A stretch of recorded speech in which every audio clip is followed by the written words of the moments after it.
நேபாளத்தில் ஊழல் குற்றச்சாட்டுகள் பரவுவதை தடுக்க மற்றும் கருத்து சுதந்திரத்தை ஒடுக்கவே சமூக ஊடகங்களுக்கு தடை விதிக்கப்பட்டதாக திங்களன்று கிளர்ச்சி வெடித்தது.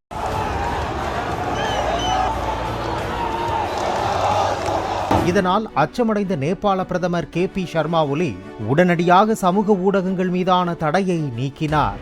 ஆனால் கிளர்ச்சியின் போது பாதுகாப்பு படையினர் நடத்திய துப்பாக்கிச் சூட்டில் 19 இளைஞர்கள் உயிரிழந்தனர்.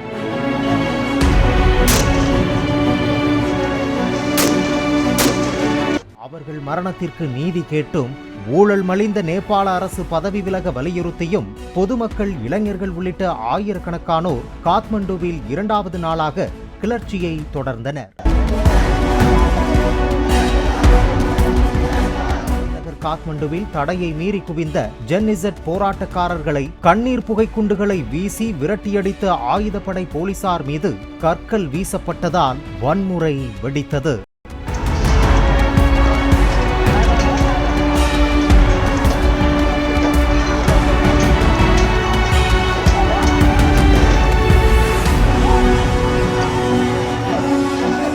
நேபாள அரசாங்கத்திற்கு எதிரான கோபம் தணியாத போராட்டக்காரர்கள் காலவரையற்ற ஊரடங்கு உத்தரவை மீறி தலைநகர் காத்மண்டுவில் உள்ள நாடாளுமன்றம் மற்றும் பிற இடங்களுக்கும் நுழைந்து போராட்டத்தில் ஈடுபட்டனர். நாடாளுமன்ற கட்டிடத்துக்கு தீ வைத்த அவர்கள் உச்சநீதிமன்ற கட்டிடத்தையும் சேதப்படுத்தினர். அட்டர்னி ஜெனரல் அலுவலகத்தையும் அடித்து நொறுக்கினர்.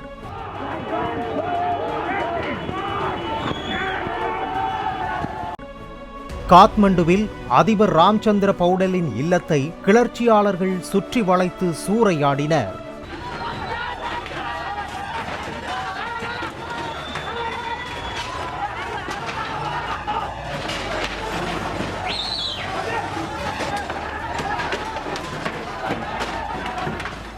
பிரதமர் சர்மா ஒலி வீட்டிற்கும் தீ வைத்தனர்.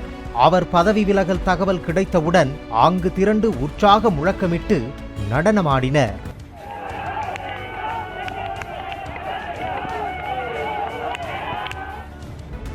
உள்துறை அமைச்சர் ரமேஷ் லெகேக், வெளியுறவுத்துறை அமைச்சர் அர்சுரானா டியூபா, முன்னாள் பிரதமர் ஷேர் பகதூர் தியூபா மீதும் தாக்குதல் நடத்தப்பட்டது.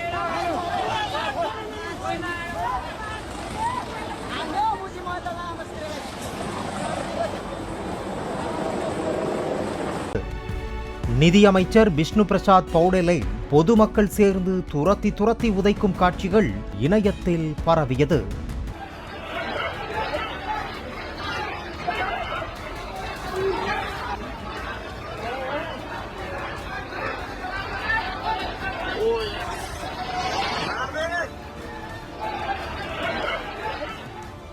தலைநகர் காத்மண்டுவை தொடர்ந்து நாட்டின் பிற இடங்களிலும் போராட்டம் வலுத்துள்ளது. சாலைகளில் டயர்களை கொளுத்தியும் போலீஸ் வாகனங்களுக்கு தீ வைத்தும் போராட்டக்காரர்கள் ஆத்திரத்தை வெளிப்படுத்தினர்.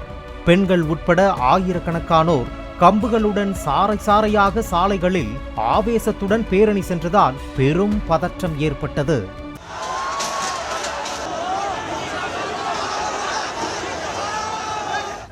பதவி விலகிய பிரதமர் சர்மா ஒலி துபாய் தப்பிச் செல்வதாக வெளியான தகவலை அடுத்து காத்மண்டு விமான நிலையம் முன்பு போராட்டக்காரர்கள் குவிந்தனர். இதனால் அனைத்து விமான சேவையும் ரத்து செய்யப்பட்டதாக கூறப்படுகிறது. விமான நிலையத்தில் ராணுவ வீரர்கள் களமிறக்கப்பட்டு பாதுகாப்பு பணியில் ஈடுபட்டுள்ளனர்.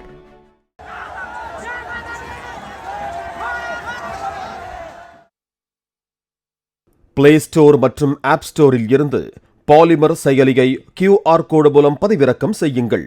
செய்திகளை உடனுக்குடன் பெறுங்கள்.